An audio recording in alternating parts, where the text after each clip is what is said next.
আমার মুখ থেকে খুব একটা শোভা পাবে না, কারণ অনেক যুগ আগের কথা। ব্রিটিশ শাসন চলছে ভারতবর্ষে। 1757 সালের মহাবিদ্রোহের পর ব্রিটিশরা ঢুকে পড়েছে। ঠিক সেই রকম অবস্থায় তার মা ভুবনেশ্বরী দেবী শিক্ষিত মানুষ ছিলেন। রামায়ণ মহাভারত সম্পর্কে ছেলেকে পড়ে শোনাতেন। তার আগের কথা একটু বলি, যখন তাদের কোলে পুত্র সন্তান ছিল না,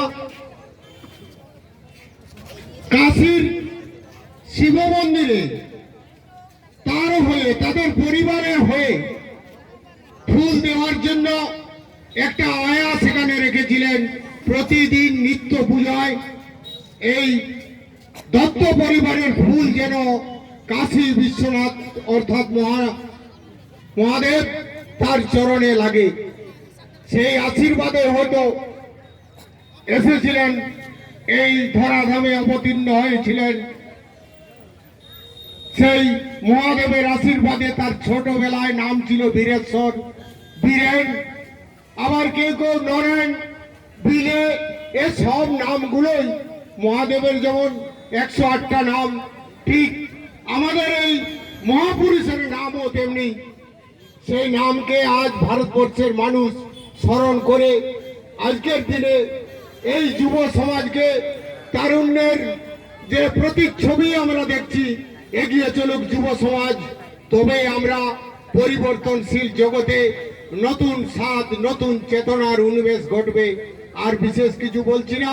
সবাইকে আজকের এই মঞ্চ থেকে যারা পুরস্কৃত হবেন তাদের সকলকে ধন্যবাদ, তাদের উন্নতি কামনা করে আমার মাইক্রোফোন ছাড়ছি।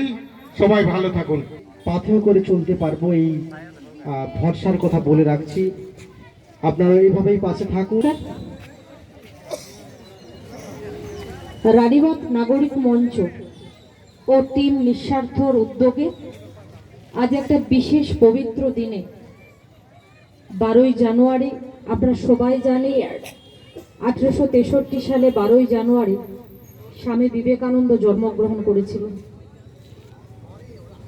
সেই দিনে আজ রানীবাঁধ নাগরিক মঞ্চ এবং টিম নিঃস্বার্থ যে ম্যারাথন দৌড়ে আয়োজন করেছিলেন, সেই আয়োজন আজকে সফল।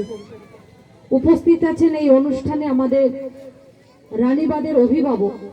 সত্যি আমরা গর্বিত যে রানীবাঁধে আমরা এরকম একজন অভিভাবক পেয়েছি, যিনি সবসময় আমাদের প্রত্যেকটি মানুষের পাশে থাকেন, বিপদে আপদে সুখে দুঃখে পাশে থাকেন।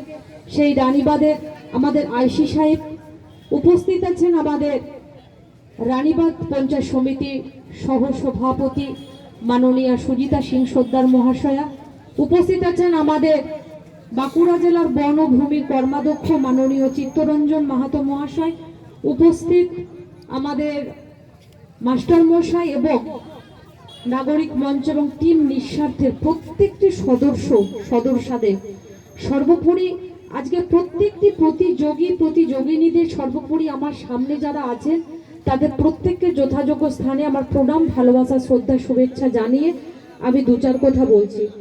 প্রথমেই বলবো, বাপিদা বললেন যে আমরা ঘরের খেয়ে বনের মোষ তাড়াই।